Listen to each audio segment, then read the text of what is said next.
Warning: this content is for entertainment purposes only. Any resemblance to the truth or some greater truth movement is purely accidental and a figment of your own apophenia. And so now it's time to... Stay tuned for tonight's adventure with the Fat Man. Can't believe I felt the need to make that stupid warning. Okay, here we go. Good morning, good afternoon, good evening, whatever time of day it is. I hope it's good to be where you are because I'm really excited to be here today. My name is Baltimore Fats, and this is Templar City. Yeah! All right, have fun, guys. All right, so we left off exploring the possible connection between Freemasonry and the goings-on around St. Paul's Cathedral, especially around the notion that the 4th Duke of Atoll, Grand Poobah of the ancient Order of Freemasons, and chief of his clan, John Murray, and John Murray Sr., publishing magnate, could be related. And I had that question answered for me, but it took a little digging. The frontline defenses of Wikipedia didn't offer up much on Sr. here, nor did Wikitree, for that matter. So I didn't really have high hopes for what I would find with a deeper dive. But what I found made my head spin. There was so much that I didn't know where to begin. It was like a twisted knot of an avalanche of information that slammed itself into place on the Paradigm Puzzle Tree board, daring me to untangle it. But untangle it I did. And so let's cut to the chase. These two definitely related. In a biography / book of letters about Junior John Murray II, the author spells it out plainly enough. John McMurray was descended from the Murrays of Atoll. So there you have it. Just how closely related they were, the author doesn't say, but his uncle, Colonel Murray, so another colonel, he was out in the rising of 1715 under the Earl of Mar, this fella here. He also served under the Marquis of Tullibardine, who was a son of the 1st Duke of Atoll, clan chieftain of the Murrays, right? And he also led a regiment in the abortive fight of Sheriff Muir. And so what all of this is referring to is the first Jacobite rising of 1715, in which Catholic supporters of the recently deposed House of Stuart try to get the throne back from those bastard German Protestants, the House of Hanover. And this is important to Scottish nobility, of course, because the House of Stuart hails from Scotland. It's why bigwigs like the Earl of Mar, whom this biography is kind enough to tell us was the 6th Earl of Mar, John Erskine, who, amazingly enough, was also the 23rd Earl of Mar, and more importantly, to Mud City anyway, he was also the 11th Earl of Mar, a big old gateway earl, and he holds the title for every time the earldom was created. In all of my looking at these dukes and earls, this is the first time I've ever come across that. And unfortunately, the gatekeepers are vague about why this is so, and I don't have the time to chase that down now, but as far as Mud City is concerned, this is potential evidence that the title was recreated every so often to hide that John Erskine never outgrew his skin. There are some long-lived people roaming around Mud City, and this idea gets a little apophonetic support from the apparent fact that the House of Mar is recognized as Britain's oldest organized noble house. They may even be the oldest noble house in all of Europe. And so let that sink in for a moment. Whether sitting on a throne or not, being the oldest noble family must carry significant weight. And this most ancient house gets its name from the Pictish kingdom that they ruled, Mar, which was here, in what is today Aberdeenshire. And so let's keep Aberdeenshire in our back pockets for later, shall we? And so this clan Erskine, whose name literally translates from the Gaelic as upon the knife, possibly directly connecting them to the clan Murray, who are also ready to cut you. And I like that we now have two clans with skin as the suffix. Remember, the Murrays were founded by Freskin, knight from Flanders. Stupid Flanders. These names are pretty close, if you ask me. And if more evidence to the importance of Clan Erskine is needed, they are intimately associated with the Clan Bruce and the Kings of Scotland. So much so that Robert the Bruce marries one, creating the very House of Stuart our boy the 11th Earl of Mar is so desperate to see sitting back on the throne. The changing tide from Stuart to Hanover really irked these Scottish noble families because you have to remember that the House of Stuart ruled Scotland and Great Britain for that matter for over 350 years at this point. Some of these Scottish noble families, like the Erskines, found themselves out of jobs and courtly influence. So the motive for the uprising is clear. It's easy to see why people like the 11th Earl and the Marquis of Tullibardine, the 4th Duke's grandfather, are heavily invested in the cause. All right, so to close things out on Senior's uncle, the Colonel, after the Jacobite Rising of 1715 fails, he takes off to France, where he serves another bigwig who lost big in the Rising of 1715, the exiled Duke of Ormond. And unfortunately, I can't dive deep into him right now because there's just too much, but in short, he's Irish Stuart nobility and a military genius. But the most interesting thing about him as far as this story is concerned is that he spends the end of his days in, of all places, Avignon, France, which from 1309 to 1377, so 68 years or so, was the seat of Rome. That's where the popes lived. And it was from there that in 1311, Pope Clement V issues his papal decree excommunicating the Knights Templar, forcing their, cough, dissolution. And apparently this was a political move to appease King Philip IV of France, who was on a mission to get rid of groups he considered a state within a state. That is, groups that privately loaned usury cash. First, expelling the Jews, who rarely catch a break in the presented history, and then on Friday the 13th, 1307, coded 11, he ordered the arrest of every Knight Templar that could be found in France. And just a few years later, his friend the Pope finishes them off. And so now this is where the story starts to get fun. Here we go round the puzzle tree. Our boy, the Colonel, Senior's uncle, follows the Duke of Ormond, presumably until the Duke of Ormond dies, putting the Colonel in Avignon, a place of deep Templar significance. And though the record, in quotes, doesn't show any direct connection between the Knights Templar and modern Freemasonry, we know that the Colonel also served under the Marquis of Tullibardine, who goes on to be the second Duke of Atoll, our boy the Grand Poobah's grandfather. So now I wonder, could the Colonel have spirited some esoteric Templar secrets or treasures back to England in Duke Armand's casket, or maybe even on his body? Secrets that might be more ancient than premier and might force a merger of the two Grand Lodges?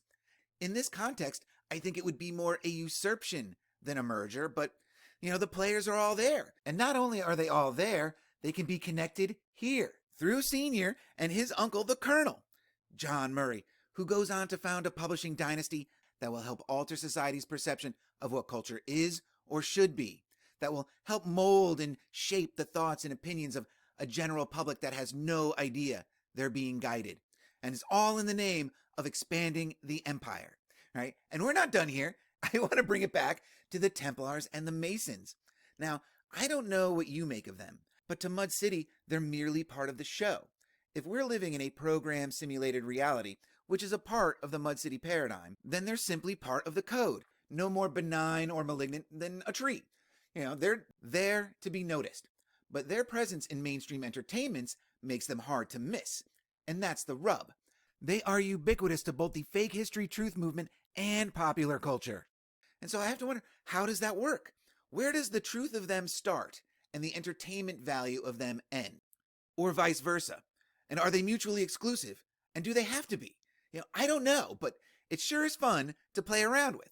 So in the spirit of that, let's go back to Avignon in the early 1300s and King Philip IV's persecution of the Knights Templar. So between him and the Pope, they couldn't get them all, right? Ostensibly, this is how we know so much about them today, because I would think otherwise, the only record we may have of them is as examples of the combined might of the Bishop of Rome and the King of France. So some clearly got away. Hell, they're flaunting their stuff in Baltimore as early as 1790. Somewhere back in the day I talked about that a little bit, and you better believe they'll be coming up again in the future sometime. But one of the more popular stories about the survival of the Templars is that they fled to Scotland and created Scottish Rite Freemasonry, which of course I know nothing about, and I think it's interesting here that one seal has a 32 on it, one less than the standard Masonic 33, which is on the other one that has the crown on it. So are they trying to say that royalty is the 33rd degree? I don't know, but I find this very interesting, and I just don't have the time to chase down why they're different now. But, essentially the story is, I guess, is that, they escape and they found the chapel at Roslin. But, natch, the gatekeepers tell us that Dan Brown and Tom Hanks are wrong, and I think this is very interesting because Roslin Chapel itself appears to be all about it. right? They don't seem to be shying away from these associations at all. And this story isn't about Roslin Chapel, but more about who it could be connected to. Nor is it about the Templars, really, but since we're here and they're screaming for attention, let's give them some. Now, I'm sure most, if not everyone out there knows a little bit about the Order of the Knights Templar, how they were founded to protect pilgrims on their way to the Holy Land during the Crusades, and who used the riches they plundered to loan money to kings and governments at interest. And this is what gets them in trouble with King Philip IV, who doesn't want to pay them back, so he opts to get rid of them instead, gangster style. And so, real quick, the order was allegedly founded by this guy. And the phonetic fun that can be had with this guy's name is just unbelievable. And so the first I have is Hugh de Pain, which could be heard to mean the color or shade of pain. Right? I really like that, And then, of course, there's Huge de Painus, or Biggest Dickus? both equally but oppositely amazing for the founder of the Order of the Knights Templar. And so, of course, I'm going with Biggest Dickus, and it's he and his brothers and his cousins and nephews or whatever family he happened to have hanging around with him when he was in Jerusalem. They get the blessing of King Baldwin II, and the Temple of Jerusalem is entrusted to their care, forming the Order of the Knights Templar. And so using the presented timeline, this would have been sometime between 1118 and 1125.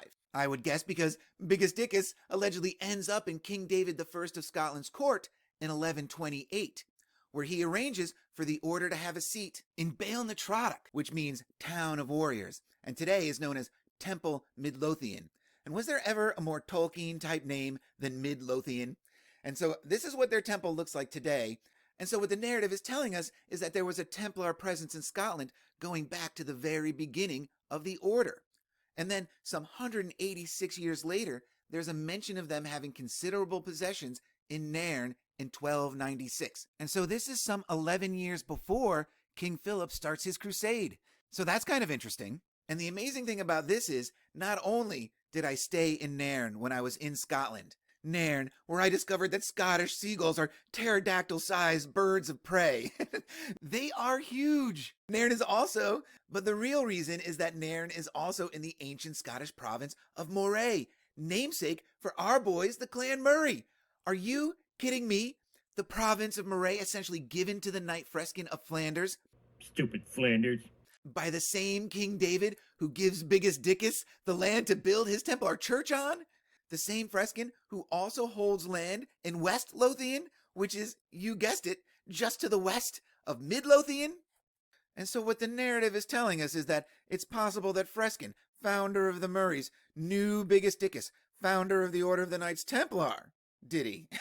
So, well, now the colonels trek to Avignon with the Duke of Ormond, and the idea that he may have been entrusted with some Templar secrets or treasures seems a lot more plausible, because the Clan Murray were Templars the whole time.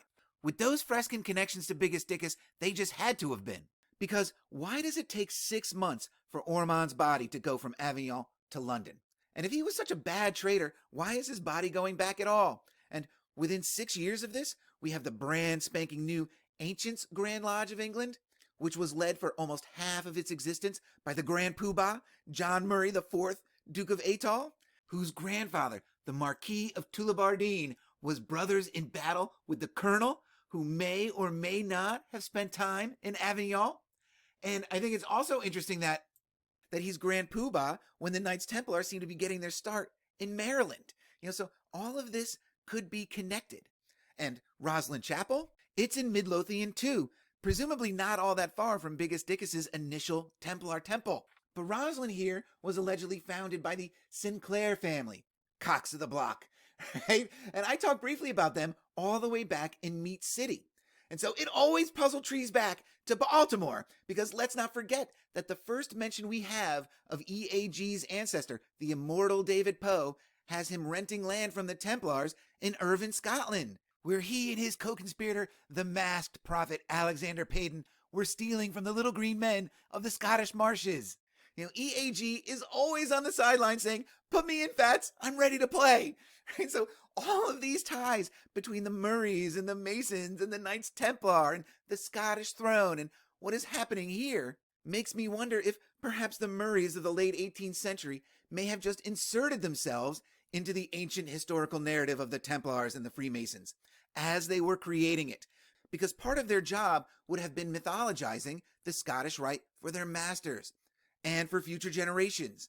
And I'm joking, of course, but these Templar Masonic connections around all of this is a false paradigm speculator's dream, especially when your manufactured paradigm is looking to connect these players to a mass hypnosis mind control scheme run by the Royal Society.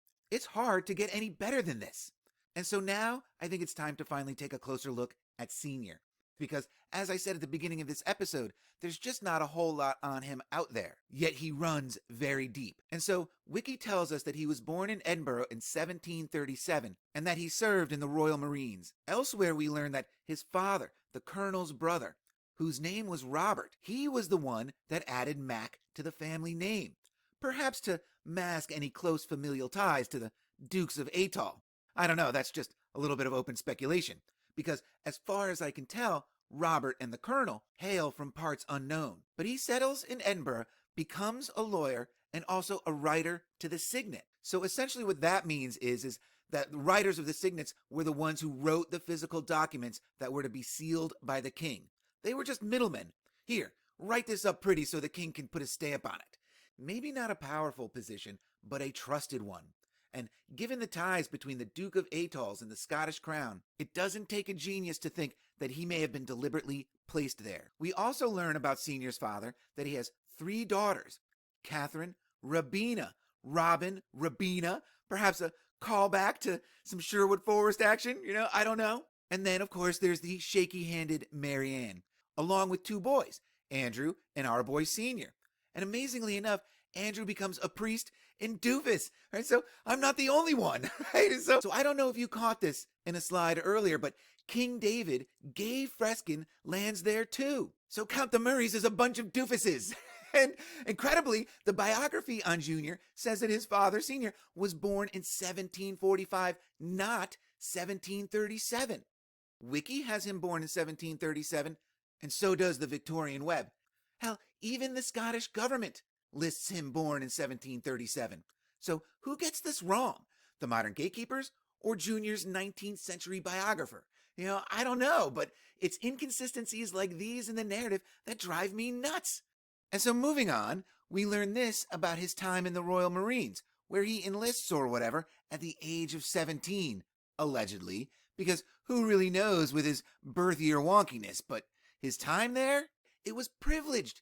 He's under the special patronage of Sir George Young, Baronet. Essentially, he gets a very cushy post with officer's pay when he was a teenager. And while serving, he meets his future wife, Nancy Weymouth, daughter of Captain Weymouth. And so shortly after meeting his wife, he decides he's bored with his cushy military life and takes early retirement with half pay in 1768, when he's just 23 years old. And so this matches a 1745 birth date for him. Why are the gatekeepers trying to age him by 8 years? It's very strange. But regardless, he takes his half pension and decides to open a bookstore. And the rest, as they say, is history. And we're going to pick it up here in the next episode because there's plenty more to come with Senior and the Murrays. But I want to close this one out by taking a closer look at Roslin Chapel's present owner, Peter St. Clair Erskine, the 7th Earl of Roslin. And it's interesting that Wikipedia doesn't have a picture for him because he is a fairly important figure in the current royal court. But with a name like Erskine, you guessed it, he's a direct descendant of the same Marish bloodline as our boy the 11th Earl of Mar. And this is through his grandfather 8 or 9 times removed, Sir John Erskine II, 19th Earl of Mar, who was the 11th Earl's, who was also the 23rd Earl's great-grandfather.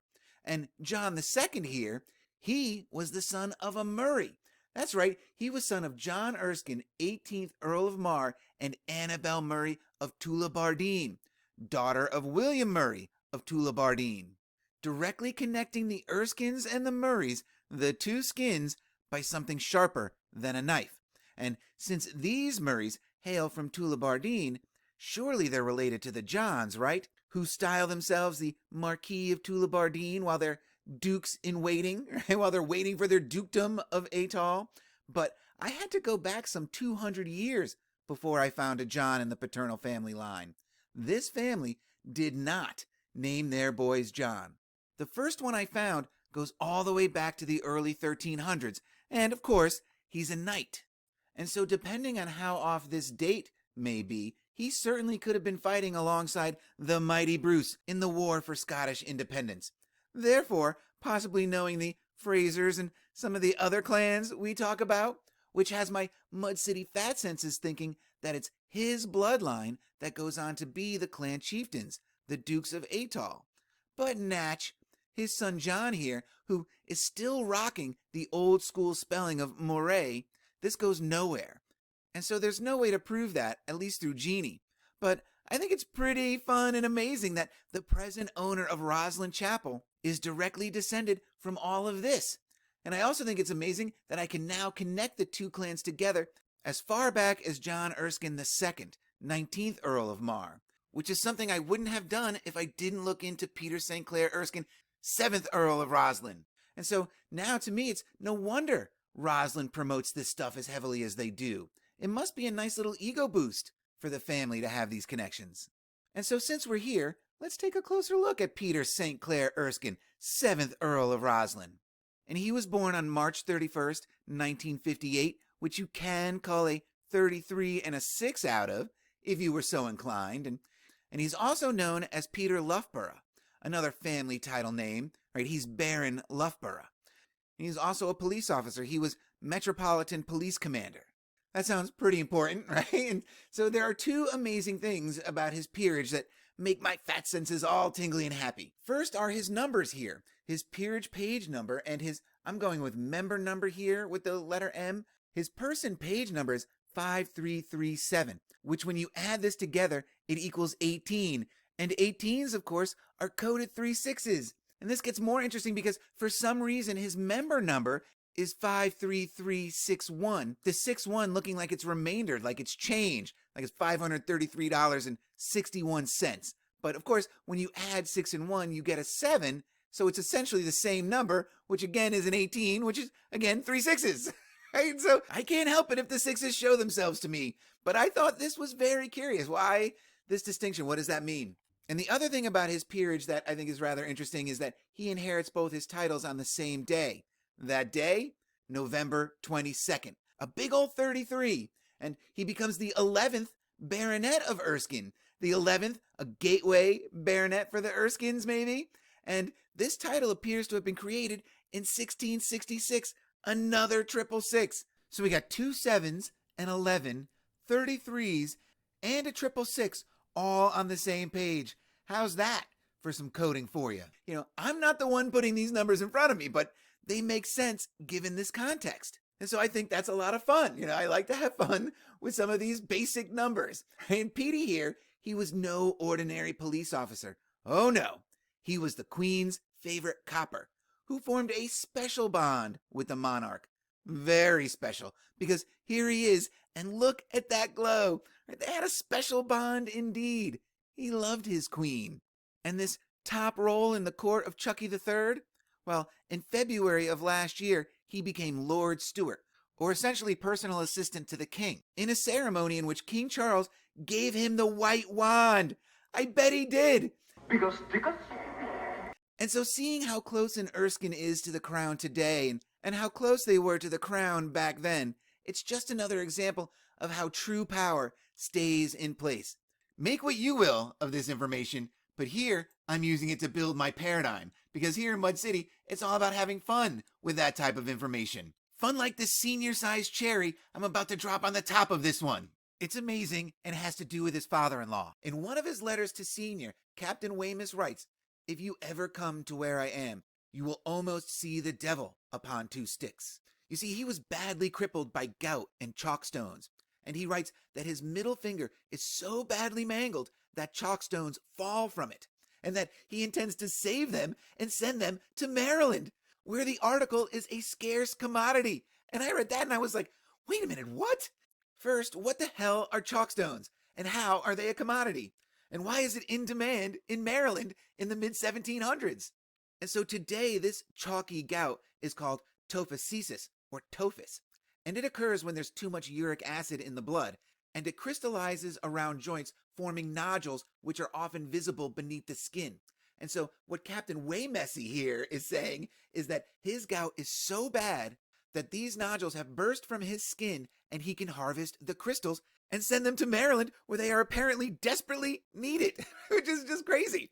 And so regardless of their use, this makes my apophenia run wild and connect Senior to Maryland. And it gets better because uric acid crystals do have some beneficial qualities after all. They help trigger certain types of inflammation, which activates the immune system. But I could find nothing to suggest that doctors 300 years ago knew about this, or how it would be applicable to the medical practices of that time. But they may have known about this, that Platyneresis dumerilli, a marine polycate worm, uses uric acid as a sexual pheromone. Are you kidding me? Now it all makes perfect sense. They're making aphrodisiacs with it. Worm Night Spanish Fly. It just fits in way too perfectly with the Mud City paradigm, where we have Yaldabaoth and his worm archons and the Worm Knights. And in Mud City in the mid to late 1700s, Chief Worm Knight in America resides in Maryland. Where? You guessed it, right in Baltimore. This is just too amazing. Right? Especially because not only are worms segmented like our sweet-smelling friend here, worm is also synonymous with reptiles like snakes and mythological dragons. And it's not lost on me that the Murrays share their name with the moray eel. And what is an eel really but a snake with gills, or a worm? And wouldn't you know it, there are moray eels off the coast of Moray.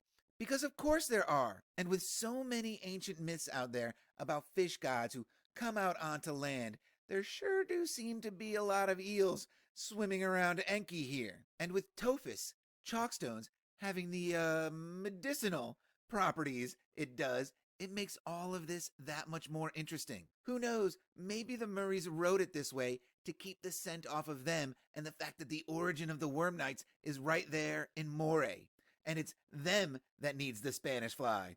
All right, that's all I have for this one. Be sure to stay tuned for the next pheromone-filled episode. Remember, guys, just because you don't know the truth doesn't mean you can't have fun with the lies, right? So until the next one, cheers.